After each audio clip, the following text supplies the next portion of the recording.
Cats are a different story. They just provide so much to me as an individual and to my family, and I just enjoy what I get back from them. Comfort, solace, peace, pleasure. They sense my moods. Katz for Keeps started in 2003 in the fall. I joined the Plantation's Cat Committee where I live. During the meeting, I said to the ladies, "How are you handling the 6 kittens at the beach house?" And they said, "We're not aware of the cats at the beach house." So another girl on the team and I took charge, and we trapped the kittens. I took 4 of them home, another gal took 2 home, and I raised them in one of our guest rooms and bathroom. And that's really how it started. I had some personal sadness in my life. I had lost 2 brothers. They both passed away, and it left a real emptiness and loneliness. Rescuing the 4 cats from the Plantation's beach house area really started to help me heal, because it gave me purpose. I had to get up every day. I had to take care of them, and their change was dramatic and exciting to see them go from the possibility of being feral and abandoned and unfed and unbathed. The challenge of changing all of that, helping them transition into normal domesticated cats, was so exciting for me. To see their eyes go from slits of fear and feralness to eyes of soft comfort was very rewarding, and it was so healing. And then in 2004, I was able to get a contract with my personal vet for my cats, my own cats, and we were at his facility from 2004 until 2010. When we got notice that we had to leave his facility, the volunteers stepped forward, and all of us took 1 or 2 cats into our personal homes while I looked for a place.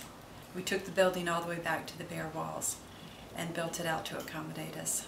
We have 42 in the program right now. We've rescued over 600. We now have over 70 clean and feed volunteers. We have other volunteers in various roles, a grant writing team. We have a legal counsel. We have a CPA. We have 3 doctors who have come forward asking to work with us. One key factor in all of this was the fact that my husband, Raymond, is the most wonderful, supportive man. He encouraged me to move forward. He encouraged me to not give up. We have 76 clean and feed volunteers. The core of volunteers really needs to grow to about 150, and that would help us accommodate vacations, illness, and other absences. To have a core of volunteers to support you is wonderful. To be able to call someone and say, "Can you help? We're in a jam," it's fabulous. They don't leave. When they come, it's rare for a volunteer to leave the organization, because we offer them something as well. These are women and men who have anywhere from 2.5 hours a week to maybe 5 hours a week, depending on what their personal life is and their schedules. A marvelous reward is to see young men, teenagers, young teenagers come in, generally under Kathy's direction. Kathy's the leader of the socializers group. We call it the Love 'em Up bunch. And when a young boy expresses a desire to have a cat, I tell the child, I say, "It's wonderful to see at your age that you have this sensitivity and compassion for a living, breathing creature that needs you to take care of it.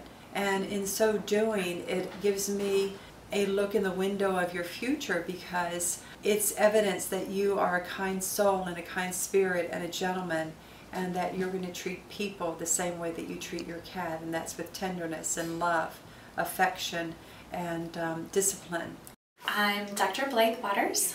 I work with the Animal Care of Ponte Vedra, and our relationship with Mary started when she came by to introduce herself and tell us a little bit about Katz for Keeps. I had the best first impression when I went to the facility. It's beautiful and clean, and it's just amazing to me the amount of attention, both from the younger volunteers who help socialize and the older volunteers who help feed and clean. Just the level of care that the animals get there was so far superior to a lot of the shelter and adoption situations that we get to see. So we'd like to see the Cats for Keeps name grow as a local community organization. You know, Mary's done an excellent job, and I think she wants to make sure that everybody in Ponte Vedra and the Beaches area knows about Cats for Keeps, so that when it's time to adopt, they're coming to look at the cats there and hopefully find their kitty to take to their forever home. I think one of the things that really impresses me is their outreach into the community, not just taking in animals that need to find homes, but helping community members who need just a little assistance or a boost here and there, whether it's food or a vaccine or a surgical procedure, and keeping those animals with their owners. She gives them that hope back, which is kind of cool. All right, I'd like to show you the kitchen and multi-purpose area. And this is the core of the organization, in that it's our basic kitchen. The only thing we don't have in here is a stove. We received our washer and dryer from a very generous donor. Our refrigerator was a gift. This is our isolation room. Every cat that comes in is given a full physical by either our doctor or the vet tech, but ultimately the doctor sees every cat that comes into the facility. The cats stay in the ISO room for 7 days unless they have something like URI, which is upper respiratory, and they're kept in there a little bit longer until the illness is remedied, because it is highly contagious. This is the intake room, so when cats are cleared from isolation, they come in here for the balance of their 14 days. This is the main room, our lobby area. It's kind of our fun room. We gather in here to socialize the animals. The children play in here with the cats, and we allow our adult population to free run. So we'll open their door as we have it now, and they go out and have a little bit of normalcy in their life. We'll pass through the lobby and come over to this room, which is the kitten room. Each cage holds between 2 and 3. We are capable of having up to 5 kittens in a cage.